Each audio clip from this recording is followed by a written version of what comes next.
Hi there, welcome to another monthly method. Today I'm going to be showing you how to level up your scrapbooking and journaling with the use of masking tape.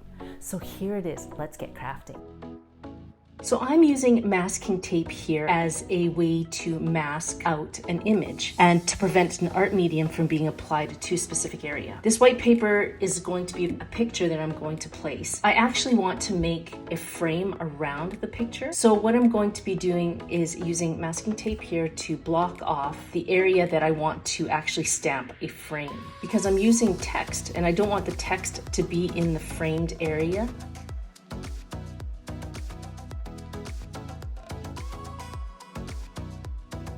And honestly, I like it just like this. You don't even have to remove the tape because that in itself is the frame. But see how it masked and prevented the text from going onto the paper. And now I'm just going to add a stamped frame around the image. So here's one example of using masking tape.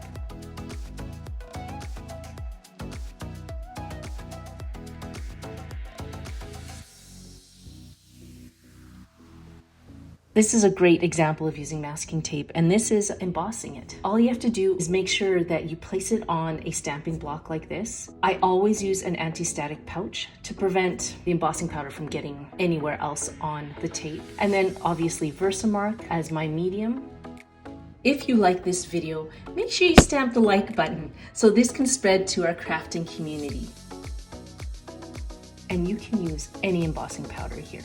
Here I use the Recollections in Champagne. See, initially I had done this image and I didn't use the stamping block, so it was quite awkward trying to heat emboss it. So always use a stamping block.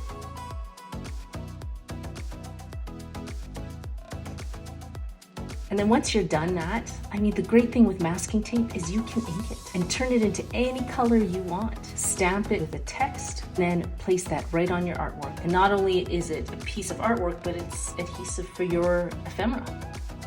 Now this is a great way of making a border, a soft rounded border. What you need to do is just make sure you cut out a thin line of masking tape so that it can be easily manipulated into a curved area. And the great thing with it is that you can ink it and it just produces a perfect line. There's no bleeding, nothing like that.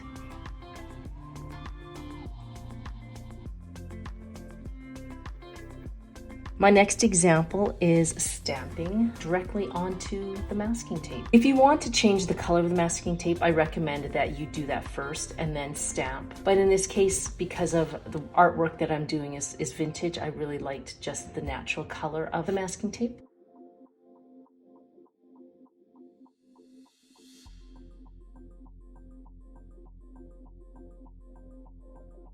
Another thing you can do with masking tape is paint right over it. Make your own washi tape out of it.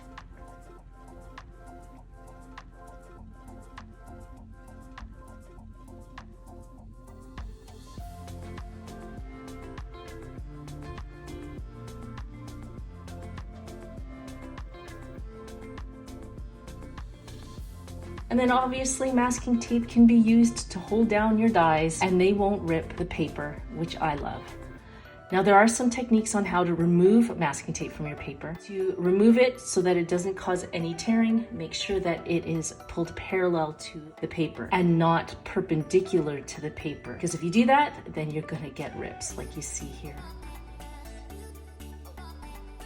Thank you so much for joining me today. If you really like these techniques, make sure you watch this next video as it'll show you how I've used masking in some of my scrapbooking and journaling. So take care and I will see you soon. Bye.